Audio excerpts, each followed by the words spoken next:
I was born and raised in Lebanon, which used to be the only majority Christian country in the Middle East. We were open-minded, we were fair, we were tolerant, we were multicultural. We prided ourselves in our multiculturalism. We had open border policy. We welcomed everyone into our country because we wanted to share with them the westernization which we had created in the heart of the Middle East. Muslims send their children to study in our universities because we had built the best universities in the Middle East. They graduated and worked in our economy because we had built the best economy in the Middle East, even though we did not have any oil. Beirut became known as Paris of the Middle East, the banking capital of the Middle East. National Geographic magazine in 1965 had on its front cover, Lebanon, Eden of the Middle East.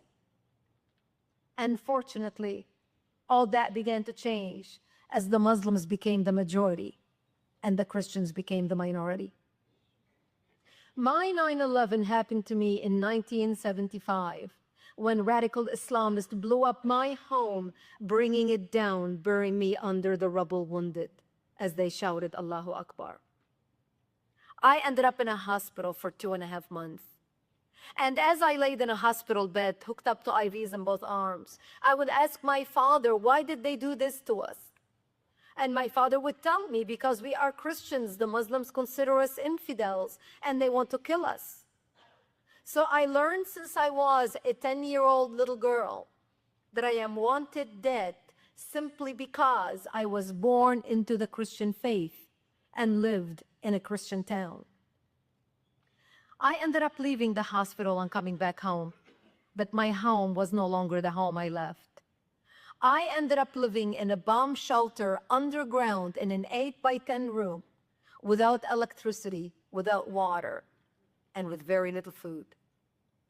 To get some food, we would crawl out under the bombs, and we would dig out dandelions and different vegetation that grew around our bomb shelter because it was the only greenery we had to eat. To get some water, we would crawl under snipers' bullets to a nearby spring.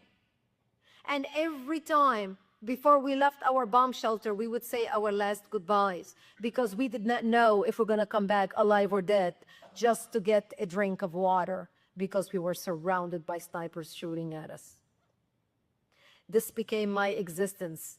And in the beginning of the war, we thought America's going to come save the Christians. My father would say, all the big Christian countries are going to come to Lebanon and save the Christians and see what's happening to the Christians. Because that's when the massacres happened. And you were hearing stories about what was happening in Beirut and all the killings that were taking place. But the world forgot about us. The Muslims used to walk into a bomb shelter. In a Christian town, they used to surround the Christian towns, walk into a bomb shelter, find a mother and a father hiding with a little baby in a bomb shelter. They would take the baby, tie one leg of the baby to the mother and another one to the father, and pull the parents apart, splitting the child in half.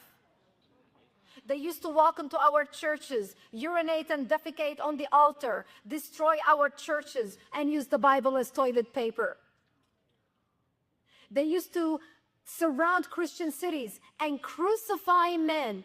One of the most famous massacres in Lebanon was the massacre of the Moor, where they would go in, the Christians hid in the churches, they thought they will be safe, where the Muslims went in and literally crucified Christians.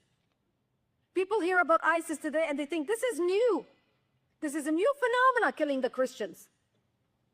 The last lady that worked for me, I hired her because she was mentally disturbed when I was in Lebanon. I hired her so I can take care of her because the Islamists walked into her bomb shelter. They took her only child, 16 years old, tied him on her lap, held a knife to her hand, and made her slit her own son's throat, and then raped her 2 daughters in front of her. That's the news that was seldom reported in Western media because all the media was located in West Beirut, the area that the Palestinians headed by Yasser Arafat controlled. And everybody ignored what was happening to the Christians. We knew what our fate was going to be. And my father said, well, the big Christian cities, the big Christian countries are hearing about what's happening in Lebanon. France is going to come. Britain is going to come. Australia is going to come save the Christians. America is going to come save the Christians. But the world forgot about us.